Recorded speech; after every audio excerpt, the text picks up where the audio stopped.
जय श्री कृष्ण भक्तों।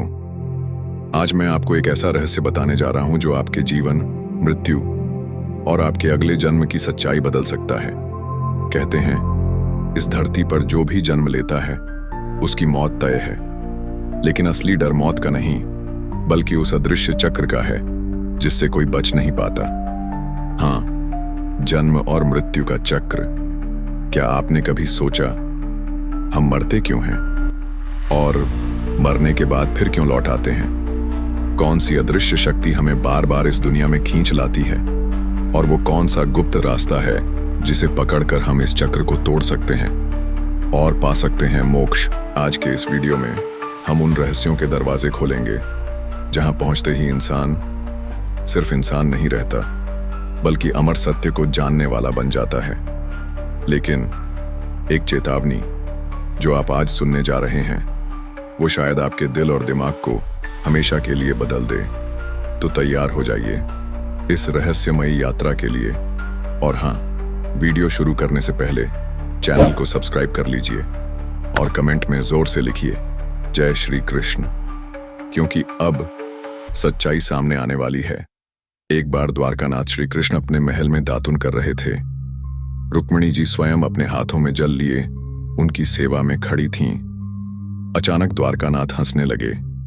रुक्मिणी जी ने सोचा कि शायद मेरी सेवा में कोई गलती हो गई है, इसलिए द्वारकानाथ हंस रहे हैं। रुक्मिणी जी ने भगवान श्री कृष्ण से पूछा, प्रभु, आप दातुन करते हुए अचानक इस तरह हंस क्यों पड़े? क्या मुझसे कोई गलती हो गई? कृपया आप मुझे अपने हंसने का कारण बताएं। तब श्री कृष्ण बोले, नहीं प्रिय, आपसे सेवा में त्रुटि होना कैसे संभव है? आप ऐसा न सोचें, बात कुछ और है। रुक्मिणी जी ने कहा, आप अपने हंसने का रहस्य मुझे बता दें तो मेरे मन को शांति मिल जाएगी, अन्यथा मेरे मन में बेचैनी बनी रहेगी। तब श्री कृष्ण ने मुस्कुराते हुए रुक्मिणी जी से कहा, देखो, वह सामने एक चींटा चींटी के पीछे कितनी तेजी से दौड़ा चला जा रहा है। वह अपनी पूरी ताकत लगाकर चींटी का पीछा कर उसे पा लेना चाहता है। उसे देखकर मुझे अपनी माया शक्ति की प्रबलता का विचार करके हंसी आ रही है। रुक्मिणी जी ने आश्चर्यचकित होते हुए कहा, वह कैसे प्रभु? इस चींटी के पीछे चींटे के दौड़ने पर आपको अपनी माया शक्ति की प्रबलता कैसे दिख गई?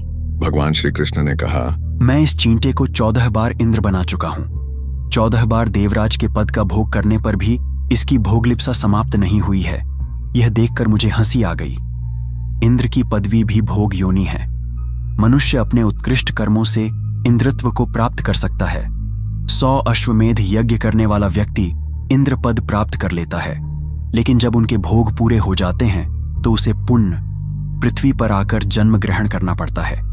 प्रत्येक जीव इंद्रियों का स्वामी है, परंतु जब जीव इंद्रियों का दास बन जाता है तो जीवन कलुषित हो जाता है और बार बार जन्म मरण के बंधन में पड़ता है।